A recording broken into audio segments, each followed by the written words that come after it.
माननीय अध्यक्ष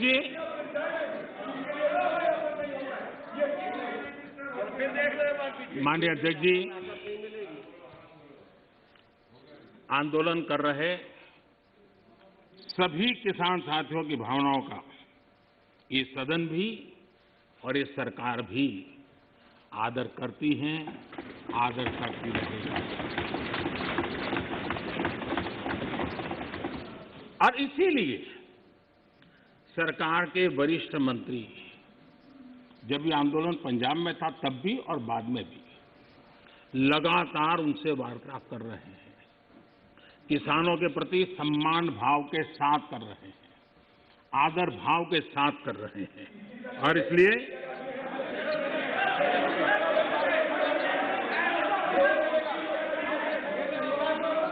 आपने 30 मिनट, 1 मिनट नहीं पाएंगे। आपका कोई रिकॉर्ड में जरा बैठिए।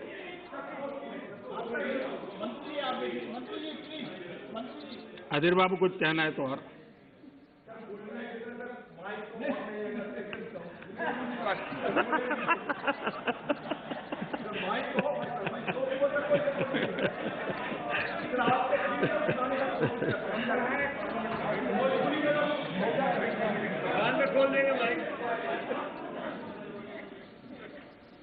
मैं अध्यक्ष जी, बीच बीच में जरूरी होता है सब।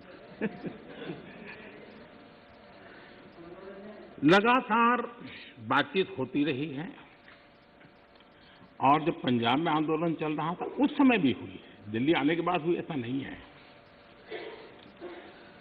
बातचीत में किसानों की शंकाएं क्या है वो ढूंढने का भी भरपूर प्रयास किया गया। उनसे लगातार कहा गया कि भाई अपन एक एक मुद्दे पर चर्चा करें और नरेंद्र सिंह जी तोमर ने इस विषय में विस्तार से बताया भी है राज्यसभा में, तो क्लोज बाय क्लोज चर्चा करने के लिए भी कहा। और हम मानते हैं कि अगर इसमें कोई कमी हो और सचमुच में किसान का नुकसान करते उसमें बदल करने में क्या जाता है जी। ये देश देशवासियों के लिए है, अगर कोई निर्णय करते हैं तो किसानों के लिए है। लेकिन हम इंतजार करते हैं, अभी भी हम इंतजार करते हैं कि वो अगर कोई चीज स्पेसिफिक बताते हैं और अगर वो कन्विंसिंग है तो हमें कोई संकोच नहीं है। और इसीलिए हम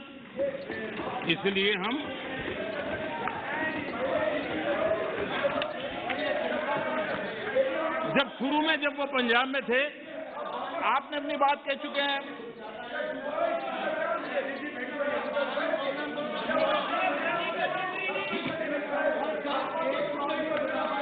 एक मिनट बोल दिया ना, नहीं ऐसा ठीक नहीं है। आपको पर्याप्त समय पर्याप्त अवसर मैंने दिया था, किसी ने टोका टोकी नहीं की थी। नहीं माननीय सुरेश जी प्लीज बैठिए, प्लीज। नो, ये तरीका नहीं है, नहीं, no.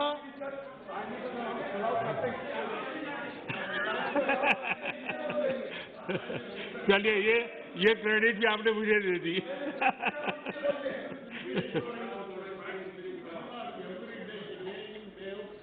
Mister Balu please, please.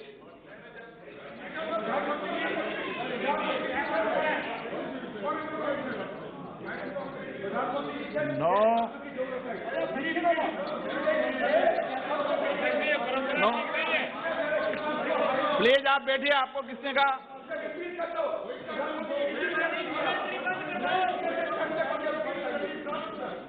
PR Balu ji please, please please please, आपको मैं पर्याप्त समय पर्याप्त अवसर देता हूं। Please please sit down. माननीय प्रधानमंत्री जी, आपका कोई नोट नहीं हो रहा। माननीय प्रधानमंत्री,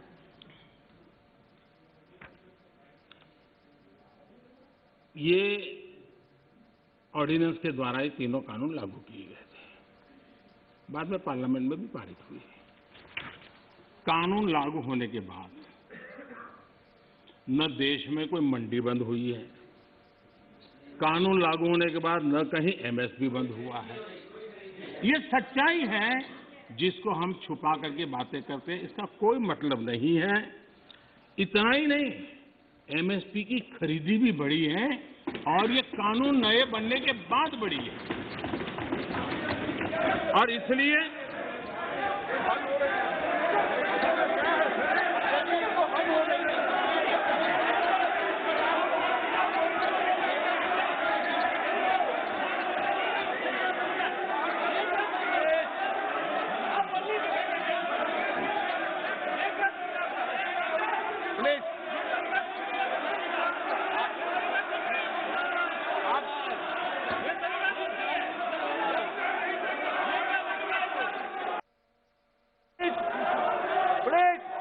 रंजन जी प्लीज, एक मिनट बैठिए, बैठिए, बैठिए, बैठिए, आसन पे बैठिए।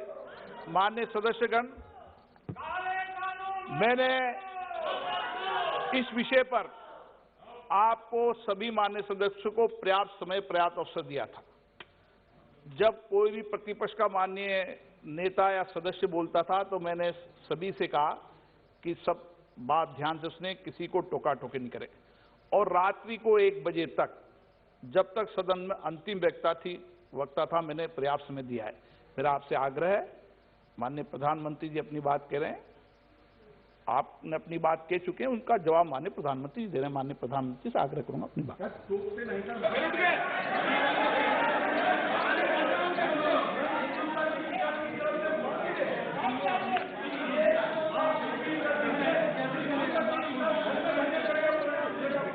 प्रधानमंत्री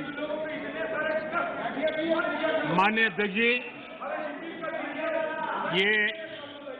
ये हो हल्ला, ये आवाज, ये रुकावटें डालने का प्रयास एक सोची समझी रणनीति के तहत है। और सोची समझी रणनीति ये है कि जो झूठ फैलाया है, जो अफवाहें फैलाई हैं, उसका पर्दाफाश हो जाएगा, सत्य वहां पहुंच जाएगा तो उनका टिकना भारी हो जाएगा। और इसलिए हो हल्ला करते रहो, जैसा बाहर करते रहो वैसा अंदर भी करते रहो, यही खेल चलता रहा है। लेकिन इससे कभी भी आप लोगों का विश्वास नहीं जीत पाओगे, मान के चलो। माननीय अध्यक्ष जी, ऑर्डिनेंस के बाद और पार्लियामेंट में कानून बनने के बाद किसी भी किसान से मैं पूछना चाहता हूं कि पहले जो हक उनके पास थे, जो व्यवस्थाएं उनके पास थी, उसमें से कुछ भी इस नए कानून ने छीन लिया है क्या? इसकी चर्चा, उसका जवाब कोई देता नहीं है। सब कुछ वैसा का वैसा वो है पुराना। क्या हुआ है? एक अतिरिक्त विकल्प व्यवस्था मिली है, वो भी क्या कंपलसरी है? किसी कानून का विरोध तो तब मायना रखता है कि जब वो कंपलसरी हो। ये तो ऑप्शनल है। आपको मर्जी पड़े यहां जाना है जाइए, आपको मर्जी पड़े वहां नहीं जाना है वहां जाइए, जहां ज्यादा फायदा हो वहां किसान चला जाए, ये व्यवस्था की गई है। और इसलिए प्लीज अधीर रंजन जी, अब ज्यादा हो रहा है। अधीर रंजन जी प्लीज, अब ज्यादा हो रहा है, अब ज्यादा हो रहा है। मैं आपका रिस्पेक्ट करने वाला इंसान हूं और मैंने पहले कह दिया, आपने जितना किया जहां रजिस्टर होना हो गया। और बंगाल में भी टीएमसी से ज्यादा पब्लिसिटी आपको मिल जाएगी। बाबा क्यों इतना? हाँ दादा, देखो मैं बता दिया, चिंता मत करो, मैंने बता दिया।